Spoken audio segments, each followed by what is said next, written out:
I'm Cindy. Welcome back to my YouTube channel. I want to do a bit of a palate cleanser for this video because the last couple I talked about some very traumatic things.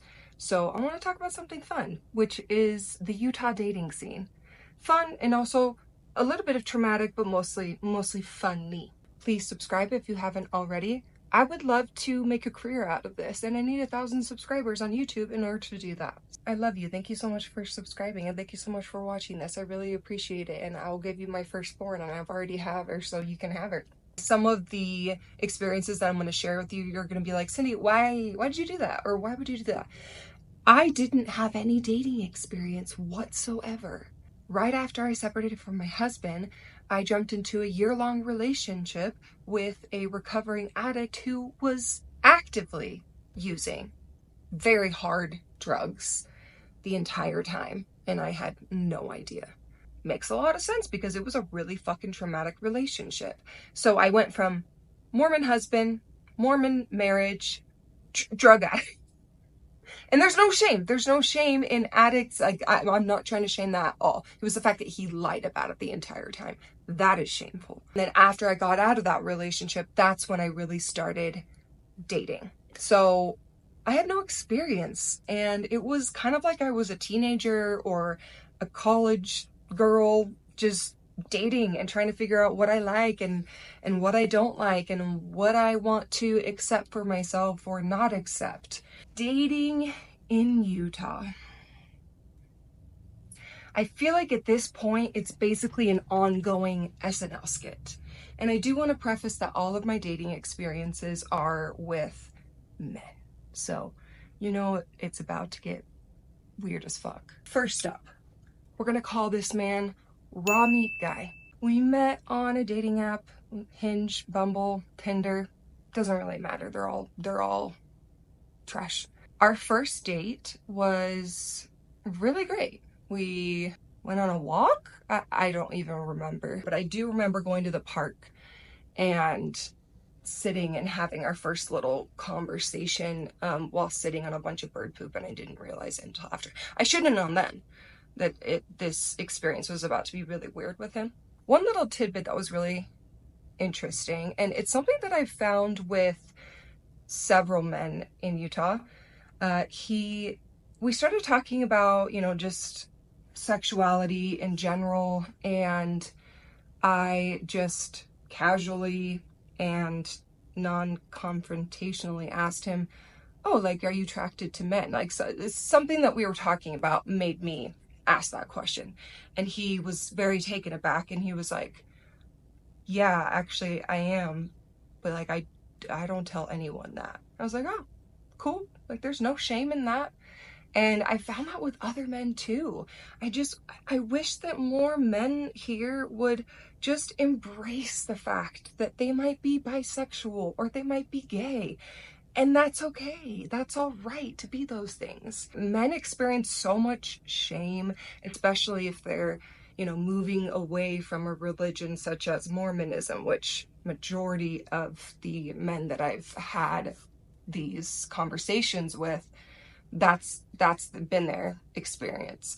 And I just feel like so many of them are just closeting these feelings that they might be attracted to men and what that means for their manliness and just their image. And it kind of makes me sad for them. Like, I know having sympathy for straight men, it's kind of weird. I have sympathy for them, legitimately. I don't know if a lot of men are going to be watching my videos, especially this one, but if you do, and if you're attracted to men, that's perfectly fine. And I actually find it very attractive when a man can confidently admit that and just own that and be okay with it.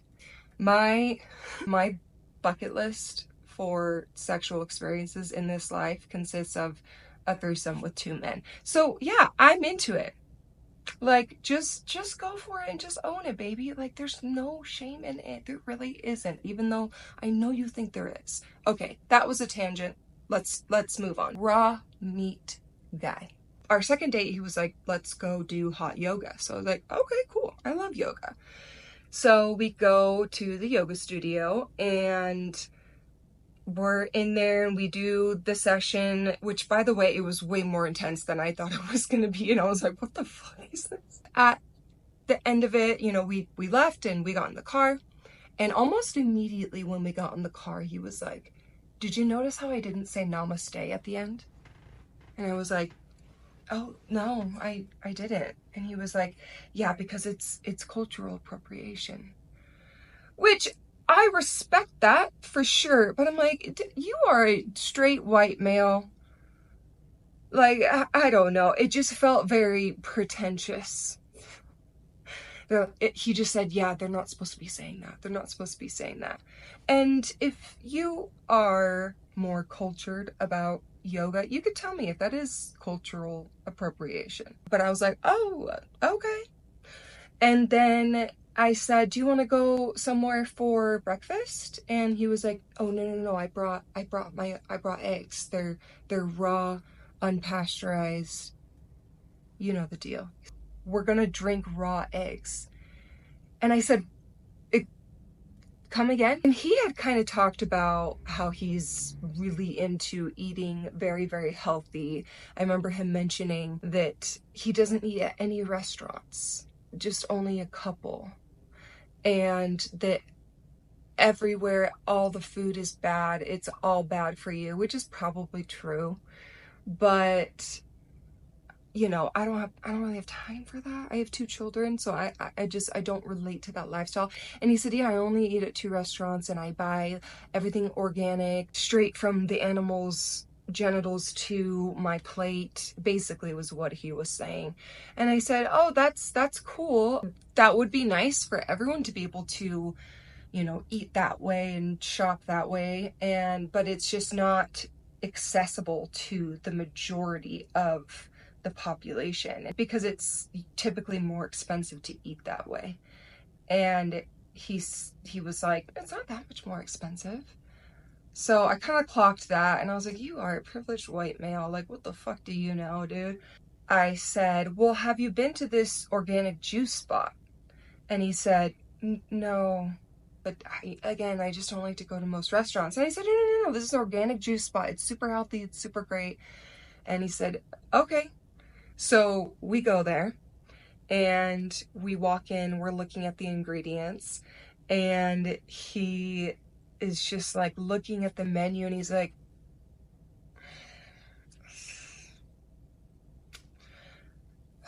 and I was looking at him and I said, oh, is this not your vibe? Like, he's like, oh, the ingredients are so bad. So we ended up getting some smoothies and he ended up drinking like 2 sips of his smoothie and said that he had a stomachache. We go back to my house. He has me drink some raw eggs. Okay, whatever. We start having sex. In the middle of it, like I was enjoying myself. So, you know, I was getting the shakes a little bit. You know what I mean? Okay? And he stops in the middle of it and like holds my legs as I'm laying down. And he's like, you're safe. You're safe. It's okay. Because I was reacting to the arousal that I was feeling. I just didn't know I didn't even know what to say. And then after that, I was like, there goes my erection. I'm not into this anymore. So, but we end up finishing the job and, well, he did. I didn't. And then we go on my couch and he's just really quiet, like super quiet. And so I said, is something wrong? Like, things seem a little, like, you seem a little off now. And he goes, we're just moving so fast. Like, we just had sex and I just barely know you.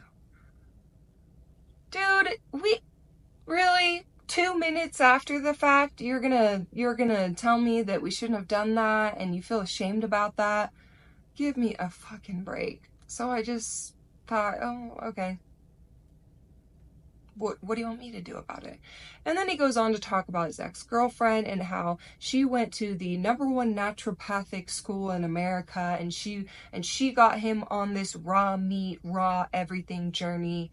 And then it started clicking in my head. I was like, oh, and I actually said this to him. I was like, so you basically adopted her personality, kind of. And he said, no, I like living this way. I said, that's great for you, and I respect anyone who wants to do that. But I never want to feel like someone is imposing that type of diet or lifestyle on me, because it's just not very feasible for me. And he said, oh, well, no, I'll have you eating raw liver in no time. And in my head, I said, no, you won't, because I'm never going to see you again. I'm so sorry. We end the date. He said, next time I want to make dinner with you. We planned the third date, because I was like, I'm just going to plan it with this guy and then either ghost him or reject him later. And then I texted him later and I just said, listen, our lifestyles just don't match up. I already deal with body image issues, and the lifestyle that you lead is just not conducive to my overall well-being. Next up, I started talking to this guy on a dating app, and we were really flirty, and the banter was great. So I was feeling hesitantly excited about the date. I meet him at a bar, my friend's bar, and one of the best things that I did while I was dating a lot was I would meet dates at my friend's bar that she worked at, so that if I needed an out, she could kind of help me get out of it. Thanks, Kat. Love you. And very quickly, I realized that he's just not my vibe, but you know, I'm being nice and we're having conversation, and he tells me that he just got out of a very serious relationship 2 weeks ago. So I, wasn't really feeling it, and I felt like a classic douchebag saying this. But I said, you just got out of a really serious relationship. I think that you should just enjoy being single for a while. You should date a lot of people, because that was his first date after getting out of that long-term relationship.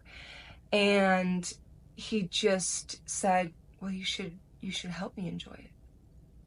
Really creepy look on his face. And in my head, I thought, I don't want to do that. We continue a conversation. I'm being charming and cute and witty like I always am. And in the middle of a random conversation, he puts his hands on the table like this for me to put my hands in his hands. So I did. I put my little paws in his paws, and he just looked at me and said, I think you're really cute. I really like you. He walked me to my car, and then I kissed him like, I don't know, Cindy, what the fuck are you doing? And it felt really weird. Actually, it was actually kind of traumatic. Like, he kind of forced it upon me a little bit. I know. And then I just blocked his number and never spoke to him again. Which, by the way, people give a really negative opinion about ghosting people or blocking people's numbers. I don't care. Unless you've gone on several dates and you've talked about liking each other and continuing to plan dates and all that. Yeah, I do think that you owe someone the courtesy of saying, hey, I'm no longer into this, whatever. But one date, I do not give a fuck. You don't know me from Eve. It doesn't matter. So I blocked his number. I unmatched him on dating app, and it feels nice. It's just like, okay, that was interesting for a full 2 hours. This one is one of my favorites. We're gonna call this one 40-year-old fuckboy. For a long time, I had my age range set to close to my age. Probably 28 to 35. People were telling me, you should really try dating older men. I promise it's so much better. It's not. I upped my age range. I matched with this 40-year-old man. Our conversation's cute, nothing too exciting. We meet at a bar, and it was a nice conversation. I didn't find him that physically attractive. Also didn't find him that emotionally attractive, but at the end of it, he started saying these things like, I can tell, Cindy, you're special. Women like you don't come around very often. Oh, I was a little Twitter-pated, Classic experience of, oh, I don't find them attractive until they express that they're attracted to me and they want me. I love attention. I love validation. Sue me. He just said, I hope we can go on a second date. And I said, yeah, totally. I'm driving home. I'm almost home. And he texts me saying, when can I see you again? And that was like, oh, I got excited. Like, oh, this man wants to see me again. Like, I love this, you know? So the next day he invites me over to his house. He said he wants to make me dinner, and then we said that we wanted to like listen to music or something like that. Code for, I want to fuck you, basically. But I liked him, so I wasn't going to have sex with him right away, which was a big deal for me because usually I would just have sex with people just immediately on the first date because I didn't care. I go to his house in a really nice area of Salt Lake, like a legitimate house. He was a man. He was a man, so I thought. It was really nicely decorated. I was impressed. Like I was a little turned on. So he makes me a really good dinner, and then we're just sitting in his living room. He starts playing the piano. This is about to sound extremely cheesy, but at the time I was very into it and it was really fun at the time. So he starts playing the piano and asked me, you know, give me a song and I'll play it. And so I did, and I was impressed, and I was like, oh my God, you're so cute. And here's another thing about me is if I'm into a man and I'm feeling the situation, I will make the first move. I will say, hey, I want to kiss you. I walk over to him while he's sitting at the piano bench, and I just like kind of turn around and I was like, I want to kiss you. He said, I want to kiss you too. So we start making out on the piano bench, like straddling the piano bench, and literal fireworks were going on outside because it was close to Pioneer Day in Utah. So fireworks going on, we're making out on his piano bench. Like, it was hot. It was super hot. But I did pause him and I said, I'm not going to have sex with you because I like you. And he said, I totally respect that. So we go up to his bedroom. You know, so we, you know, are making out, but also just having conversation. And I kept emphasizing, like, I don't want to have sex with you. He like attempted to a couple of times, attempted to go further down that route, and I just said, hey.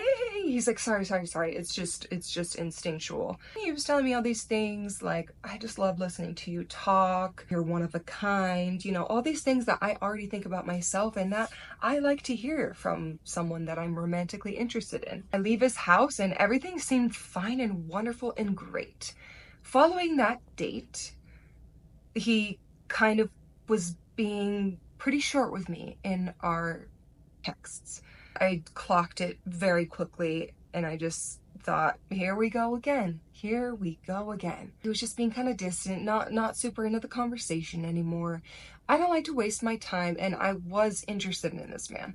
So I just said, can I assume that you're not very interested in me? Like, it just kind of seems like that. And he responds and has the audacity to say, yeah, Cindy, here's the thing. I know that you want a relationship, and I want you to have that, but I'm just really emotionally unavailable. But I would still love to be physical with you. And I would also like to be friends with you.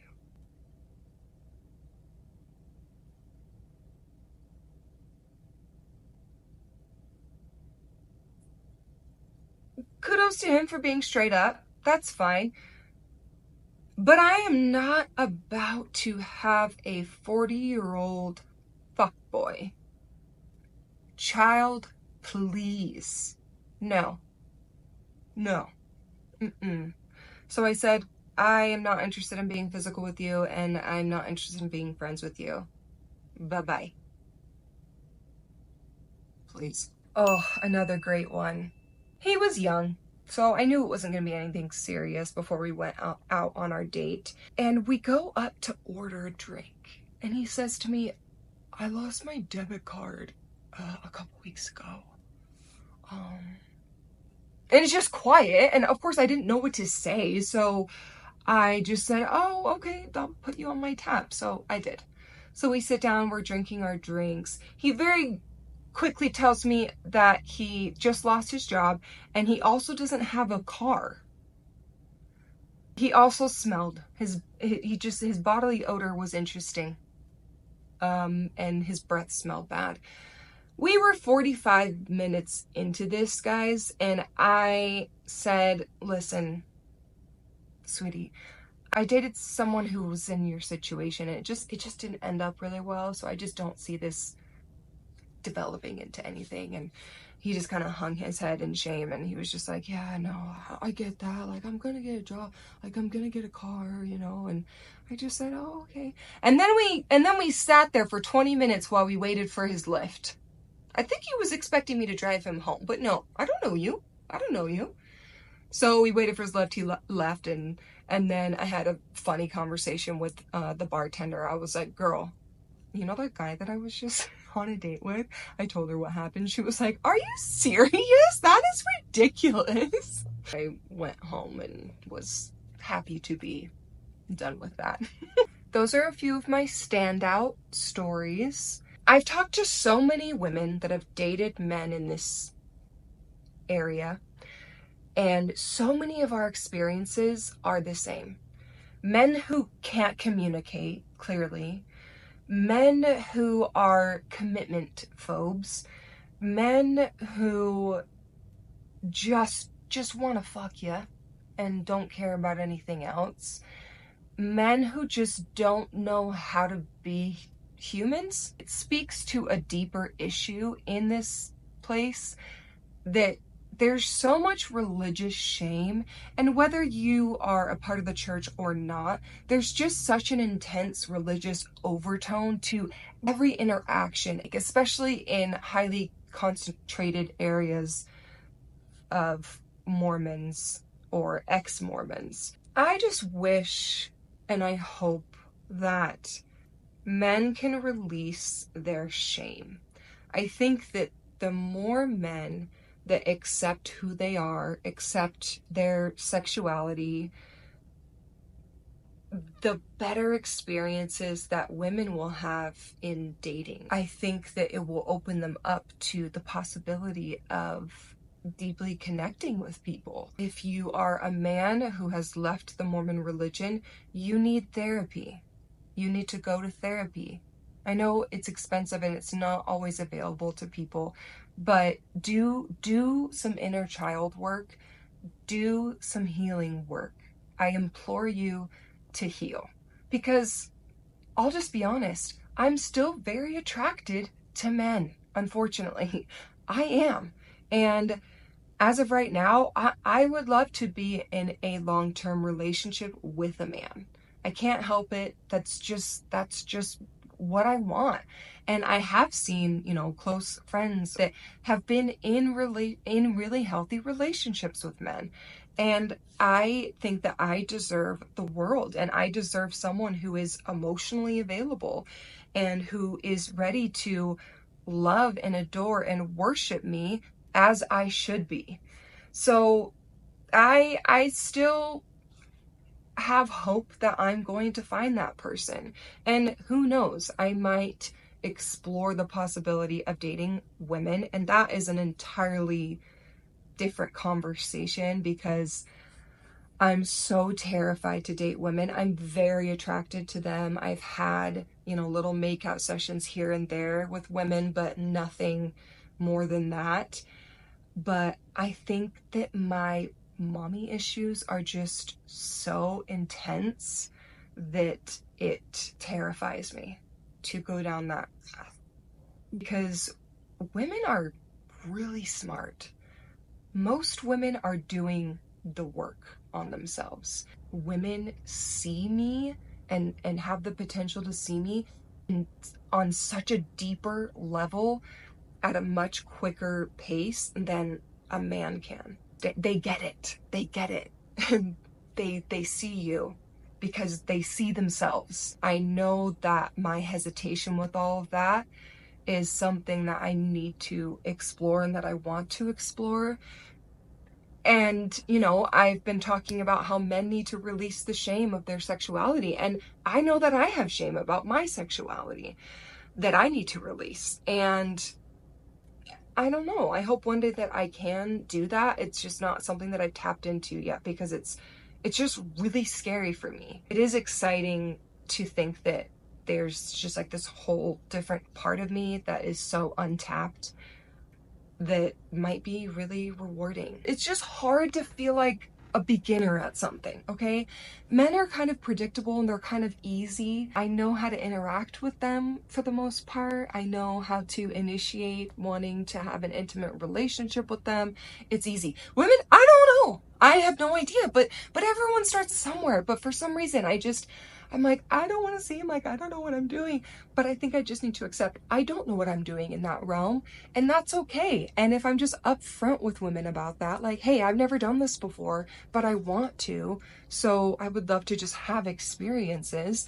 And I know that women would be okay with that. Not all women, but I know that there are women that are okay with dating a beginner in the lesbian dating world, or bisexual, or pansexual, whatever you are or identify with. Anyway, if you're a woman who has struggled with dating men in Utah, I fucking get it. I so get it. And this is why we talk about it. This is why we heal together by sharing these stories. Thank you so much for watching. I hope that you enjoyed my stories. Let me know what else you would like to see. Let me know if you have questions, comments, concerns. If you're concerned for my well-being, you're probably right, because I'm still very mentally ill and I'm still very much healing. And that much is obvious from the stories that I've shared. But I've grown a lot and I know what I deserve now. I know what I want in a relationship. I just barely had my pretty much first healthy dating relationship. We never were official, but I dated him for a couple of months and things were going really well, but I noticed that it was kind of just the bare minimum, and I want more from someone. I want someone who's going to compliment me every time that I see them. And so I confidently told him, hey, this is what I want, and I just don't know if I'm able to receive that from you. And I ended things with him, and that felt really, really good, because it was a sign to me that I know myself better and I know what I want in a romantic relationship. So I'm learning and I'm growing, and aren't we all? Like and comment, subscribe to my channel. I love you. I hope you have a wonderful rest of your day. Bye.